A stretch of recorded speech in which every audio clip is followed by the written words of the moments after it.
Hello, I like Pikmin too.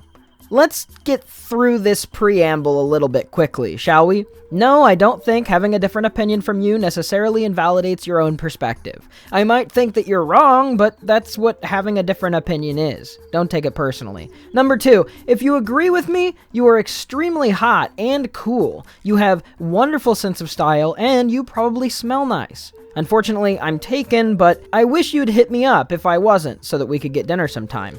I already made a video in my mind debunking most of the arguments in the most popular Pikmin 2 critique video, but who would I be to criticize someone's video and not present my own perspective and reasoning to the world? So listen, Pikmin is a franchise with only great games, and despite liking Pikmin 2 more than 1 and 3, Pikmin 2 also has its substantial flaws in my mind. Tentatively, I'm of the mind that Pikmin 4 is probably the best one at this point, but that'll be its own upcoming video. For now, I'm going to talk about the things that make Pikmin 2, specifically the GameCube and Switch releases, my favorite of Pikmin 1, 2, and 3. Part 1, Pikmin 1 feels kind of just like a tech demo. Now, this isn't necessarily a bad thing. I would also consider Luigi's Mansion to be the same kind of camp, being a launch title that's very, very quick and small in content, but overall shows off the hardware power of the system. But the original Luigi's Mansion is still my favorite. The real issue is the amount of clunk and glitches in Pikmin 1 that got ironed out in Pikmin 2 that substantially changed my enjoyment of the series on a moment-to-moment basis. The Switch port doesn't have this issue at all, and I think they changed it in new play control, but AI with yellow Pikmin dropping bombs when you call them only sometimes and other times just coming to you as they're supposed to is super finicky in Pikmin 1. Sometimes if you disband Pikmin and throw one on accident, you calling them back would for some reason make the yellow not just drop the bomb, but set it off. In disbanding situations, this could easily lead to a mass Pikmin death at a random chance to virtually no fault of the user. So, instead of having to call them, you would just brush up against them and hope that they join your party. Bomb rocks are also limited per day, so this could be very annoying. Frankly though, on Switch I never had this issue with the new port, so they seem to have fixed whatever AI problem there was. Another thing is everything takes freaking forever in Pikmin 1.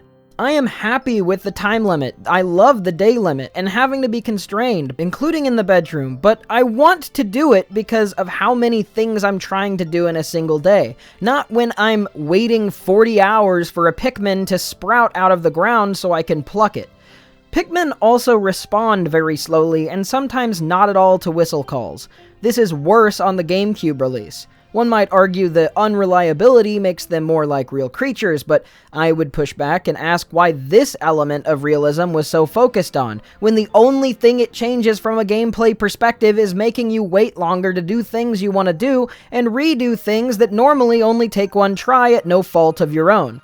It feels like needless time wasting and unreliability that's meant to drive up the anxiety while playing the game, rather than actually creating something to drive the anxiety that's a positive function. Next, Pikmin 1 Path AI is atrocious. It's the worst of all of the games, especially on Pikmin-built landscapes like bridges. They will just straight up walk into the water sometimes, instead of following you onto a bridge, and sometimes when you get off, they will artificially spread out and put themselves into the water. Now, it isn't impossible for this to happen in Pikmin 2, but it has notably changed considerably in the way that they interact with these things. Pikmin also take much longer to call out of the water, which makes it irritating when it does happen.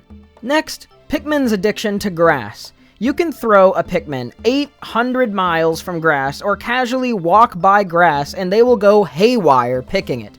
When you call them, they will ignore you a lot more often and waste a ton of time. Once again, I find this to be a factor that artificially slows down the gameplay to give the time limit more of an artificially foreboding anxiety, but not from the game actually taking long to complete, but because of throwing a purposeless wrench into your workload.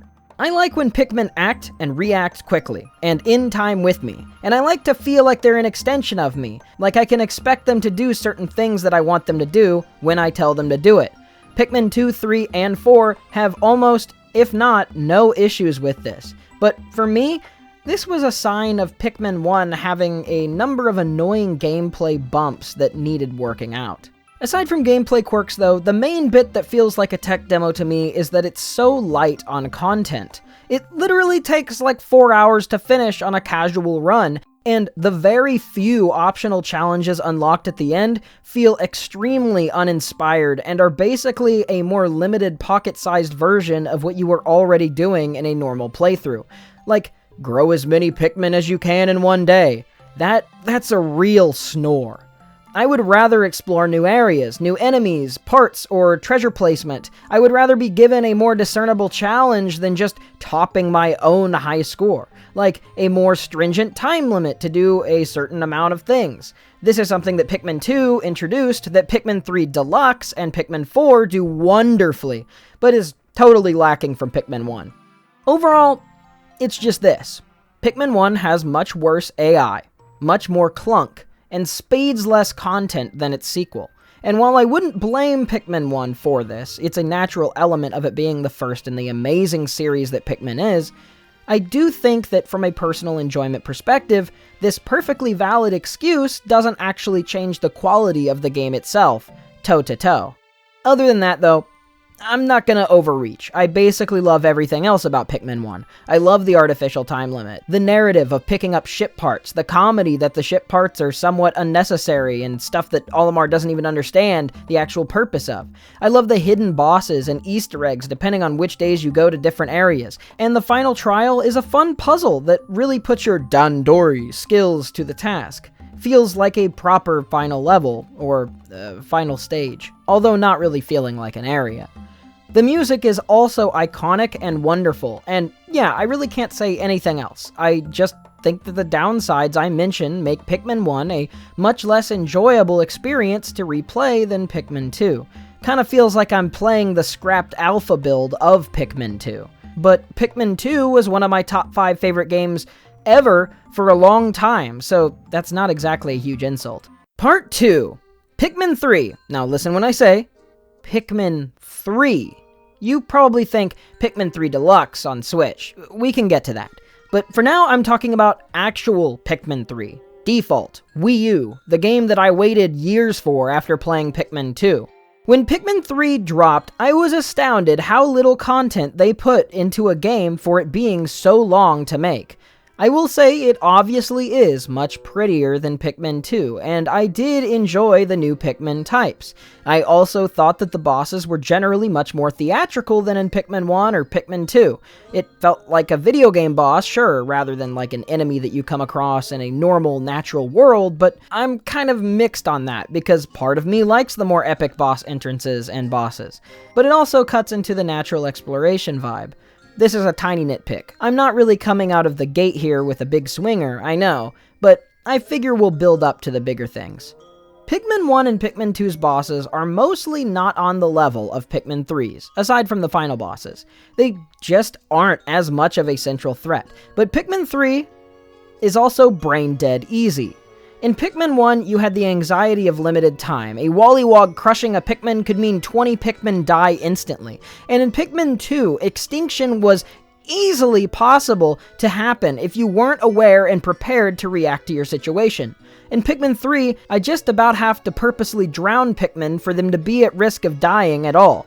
It also is impossible for them to lose their flowers, so once they become powered up, they stay that way.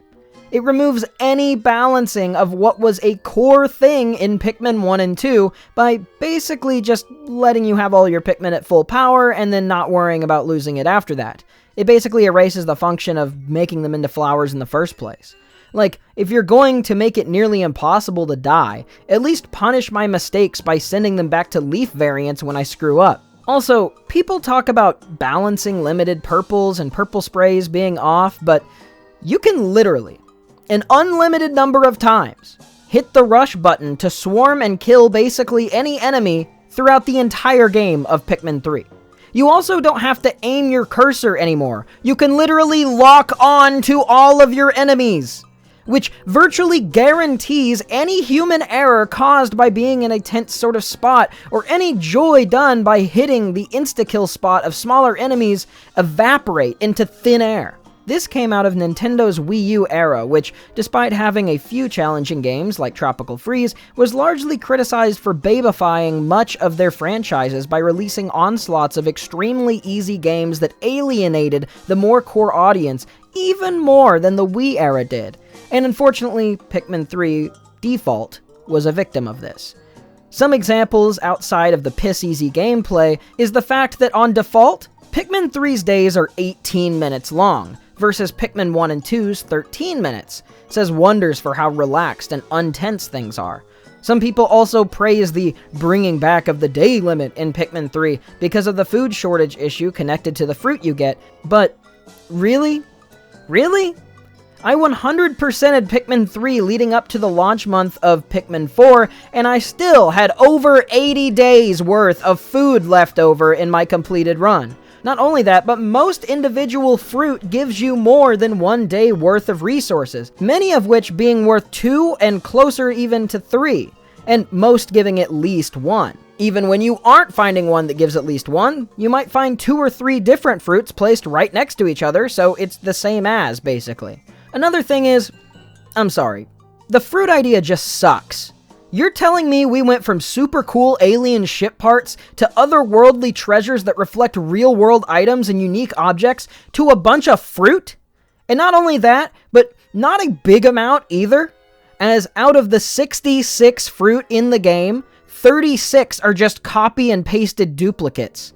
So only 30 unique items, really. We're back to Pikmin 1 levels of content, but instead of cool ship parts, it's big real-life fruit. That says nothing from Pikmin 2's 206. And yeah, sure, there's a couple duplicates in Pikmin 1 and a few reskins and alternates in Pikmin 2, but not literal copies of each other in log, listing, and analysis too. And many of the fruits in Pikmin 3 are just upgraded models of fruit that you could already get in Pikmin 2. How much lazier could you be? You're just reusing previous games' collectibles and then copy and pasting them across the map verbatim. Oh, also, instead of improving caves and making them into something cool like they did in Pikmin 4, which are awesome, Pikmin 3 just scraps the whole concept. They thought, there were some problems with Pikmin 2's caves, let's just give up. So we're sitting in a game with barely any more content than Pikmin 1, far easier than Pikmin 1 and 2 by spades, and with almost no risk of Pikmin loss, unlimited insta-win options, lock-on, and the removal of the C-Stick Swarm, which has given an additional level of strategy to more difficult fights in the first 2 games. Although, to be fair, yeah, I guess you don't need that anymore, since the additional strategy is useless when the game basically plays itself with Russian autolock. Oh, but Pikmin 2 has some balancing issues. Well, if everything's difficulty wasn't balanced through the floor in Pikmin 3, maybe we could start to actually see a problem with the balancing in Pikmin 3. Instead, as it is, everything's so easy that you can't even tell the difference between something being over because nearly everything is. And I've seen Pikmin 3 fans say Pikmin 1 and 2 fans are the ones with nostalgia goggles on. Aside from the graphics and inclusion of things like the Go Here on the map, I have a hard time thinking of anything I prefer in original Pikmin 3 over Pikmin 2, and plenty of things that are much better in Pikmin 1, despite the clunk. But hey, it is pretty. That's just the main game though. Let's see the additional content. Pikmin 3 came out of the door with its pants down, not including one of the most beloved parts of Pikmin 2, the Piclopedia. No Piclopedia in base Pikmin 3. The side stories with Olimar and Louie were also not included in Pikmin 3's original version. Co-op story mode, the sole thing that people say Pikmin 2 should have had, that Pikmin 3 had, didn't have that either in the original version. There were no difficulty selections to make the gameplay more close to the original Pikmin games in difficulty, like were added in Deluxe. And guess what? The widely expanded challenge mode that Pikmin 2 brought in was totally scrapped in Pikmin 3 initially. Oh, but don't worry. A few months later, you could buy the challenge modes as an additional $9 DLC. So Nintendo just casually cut out a feature that was previously free and sold it to people as an add-on for additional money in the next game. Kinda scummy, to be honest, especially when Pikmin 3 already had nowhere near the amount of content that Pikmin 2 had, despite people waiting more than twice as long for it to release. Part 3? Pikmin 3 Deluxe. It's crazy to say, but all of the DLC and many other editions of Deluxe being there from the get-go actually saves the game for me. Ultra Spicy mode makes the game almost standard difficulty for a Pikmin game, although it still leans on the easy side due to the other gameplay changes. A Piklopedia is now included, although the UI is much less inspired than in Pikmin 2, and has less entries due to Pikmin 3 only having 55 enemies to Pikmin 2's 81. The challenge levels are honestly the best part of all of Pikmin 3 for me. They can be genuinely challenging and fun, and are inarguably, in my mind, a step up from Pikmin 2's challenges. The environments are unique and feature settings that are not seen in the original Pikmin 3. They are genuinely difficult to platinum, and took me quite a bit of effort and frustration to do, and genuinely are a joy to me. Generally, when I boot up Pikmin 3, I just play the challenge levels. I still have played through Pikmin 3 on every difficulty, a total playthrough amount of probably roughly 12 or 13 times. Generally, when I boot up Pikmin 3, I just play challenge levels. They are bite-sized and much higher quality in my view than the rest of the actual original game. And we get the additional side story shorter levels with Olimar, which I also enjoy too. Overall, Deluxe brings Pikmin 3 up to a slightly disappointing but acceptable amount of content in my mind for a Pikmin sequel. Even with the mass improvements though, the game simply lacks too much in compelling content for me to make me like it as much as Pikmin 2. Too easy, too few encounters, too few collectibles, too little everything. But hey, it is pretty, and I don't dislike any of the new captains either. Since Pikmin 4 took so long to come out, and HD ports were unavailable, other than on PC, Pikmin 3 was inarguably the best-looking Pikmin game from a graphics perspective, although I'll acknowledge some nostalgia in liking the art style of Pikmin 2 more. At the end of the day, different people are bothered by different things more or less. I like the feeling of exploration and discovery. I also like the feeling of threats around each corner, and like I'm being challenged in my reaction time and ability to deal with situations. In my personal taste, I would much rather Pikmin 2 push the difficulty too far than Pikmin 3 fail to get out of bed. And I would much rather have Pikmin 2's style of balancing problems where I can just ignore and not use them, rather than Pikmin 3 forcing the game to be too easy. The discovery for me in Pikmin 3 is dead in the water. Like, what? On a single playthrough, I'm going to collect some things that I already collected in Pikmin 2 4 more times in the same place every playthrough? How is my adventurous spirit supposed to get excited about that? I know I went pretty hard on Pikmin 3 here, but that's mainly due to it being such a disappointing sequel to me. For the record, I actually think that Pikmin 3 Deluxe is a better game than OG Pikmin 1, if that makes you feel any better. I just love the challenge modes that much. But at the end of the day, they are all goated, and I quite literally own 3 copies of Pikmin 3, despite it feeling like the biggest disappointment of the games for me. I hope this came across in a way that made sense, despite my comedically aggressive tone. And if you agreed, then once again, I would give you a smooch, but unfortunately I'm taken. Please like and share. I'm curious what other Pikmin fans' thoughts are. Time for the patron question of the video, though. If you want your question answered, become a patron or YouTube channel member, and I might include your question in an upcoming video. Today's question is, are there any videos that you have completely produced but never published? If yes, what were they about, and why did you choose not to publish them? So yeah, a couple examples, actually. I have finished a Chainsaw Man video that I was going to put out that was more Nayuta and famine focused, that was a lot more focused on a recent chapter whenever it came out, but I took too long to finish it and felt like it had a chance of becoming outdated much quicker than my other videos. But hey, if I get 5 new patrons on this video by any string of luck, I'll post it on my Patreon if any of you are curious. Also, back in 2019, I recorded and edited a Discord comedy reaction style video, which was really popular at the time, with Evanito and Conda Fiction, talking about Project Melody. This was when she had only ever streamed 3 times, and nobody knew that she was a part of a big incoming wave that would dominate popular culture and anime for the next 3 years. I excitedly told Connor, CDogVA, about it, and he told me that he thought that the whole VTuber thing would be a short-lived trend that would likely not do very well as a video and age poorly. I'm not quoting him here, but that's the general sentiment. So, since I was kind of insecure about making my first comedy video, I scrapped it. I shouldn't have listened to him. I 100% take the blame, of course, but it goes to show that just because someone's more successful than you, you shouldn't hold their words and opinions as sacred. Anyways, see you soon. Bye-bye.